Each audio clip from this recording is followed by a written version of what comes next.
Halo semuanya. Oke, mari kita langsung selami ini. Selamat datang di analisis materi kita hari ini. Bayangan ini ya, kita nggak cuma lagi bahas komedi biasa, kita bakal membedah sebuah momen epik, benar-benar epik, dari The Legend of Kitchen Soldier.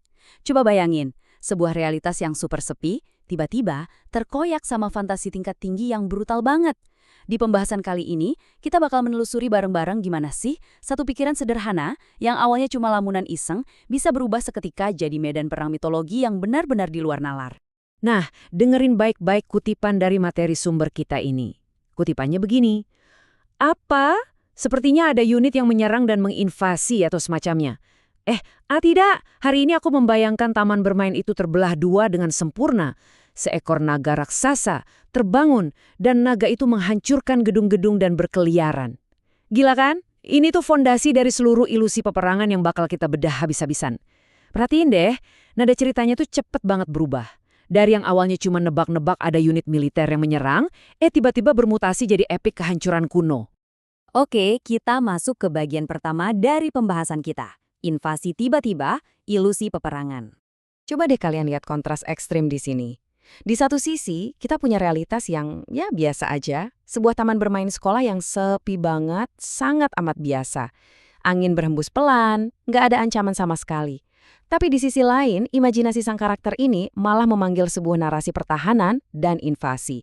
Dari yang cuma nebak, ada unit yang nyerang nih, tiba-tiba tanahnya retak membelah. Terus bukannya musuh militer biasa yang muncul, malah ancaman kiamat kuno yang keluar dari bawah tanah. Ini benar-benar benturan visual yang gila antara dunia nyata yang statis dan teater perang super liar di dalam kepalanya. Ini nunjukin banget gimana tendensi manusia buat nyari drama intens tuh bisa ngambil alih hari yang tenang sekalipun. Lanjut ke bagian kedua kita nih, retakan menghancurkan keseharian.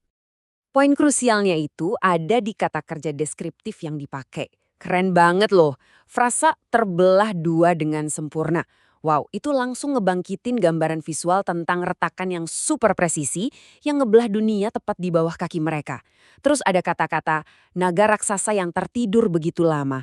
Ini ngasih kesan ancaman mitos yang abadi dan tersembunyi banget kan? Dan yang terakhir, menghancurkan gedung-gedung.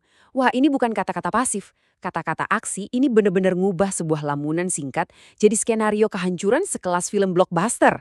Jadi karakter kita ini nggak sekedar melamun ya, dia ini lagi nyutradarain sebuah invasi besar-besaran.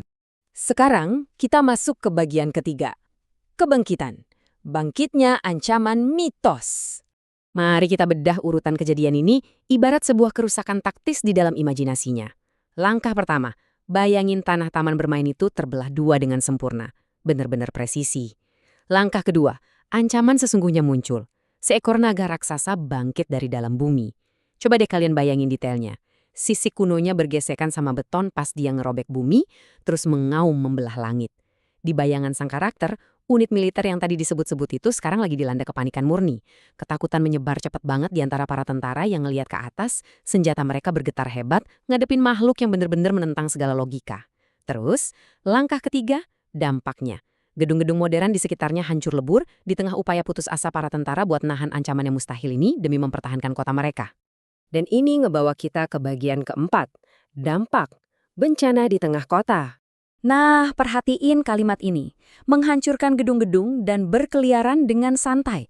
Berkeliaran dengan santai. Betapa luar biasa surrealisnya bayangan itu kan? Seekor monster kiamat jalan-jalan santai sambil nyapu bersih arsitektur modern seolah-olah dia lagi nyusurin taman di rumahnya sendiri. Dalam fantasi epik ini, coba kita bayangin monolog internal dari seorang prajurit pemberani yang ada di garis depan pertahanan. Mungkin dia mikir, senjata kita nggak ada artinya sama sekali. Gimana caranya kita bisa ngebunuh badai ini? Gambaran ini tuh benar-benar melekat banget di pikiran, soalnya ini nyorotin absurditas kehidupan modern yang benar-benar nggak berdaya pas dihadapin sama kekacauan epik dan kehancuran absolut kayak gini. Jadi, sebagai penutup, mari kita renungin satu hal ini bareng-bareng. Apa sih arti dari pelarian ekstrim dan syarat bencana ini buat sang karakter? Di tengah lingkungan yang, ya biasa aja, pikiran manusia ternyata mampu nyiptain kiamat militer dan mistisnya sendiri.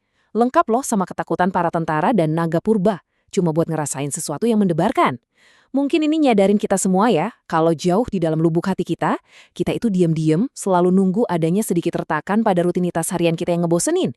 Asalkan kita bisa ngeliat naga kita sendiri bangkit buat sejenak. Coba deh pikirin hal itu pas kalian ngelewatin lapangan sepi hari ini. Terima kasih banget ya udah nemenin dan perhatiin analisis materi kita kali ini. Teruslah belajar dan sampai jumpa di pembahasan menarik kita berikutnya.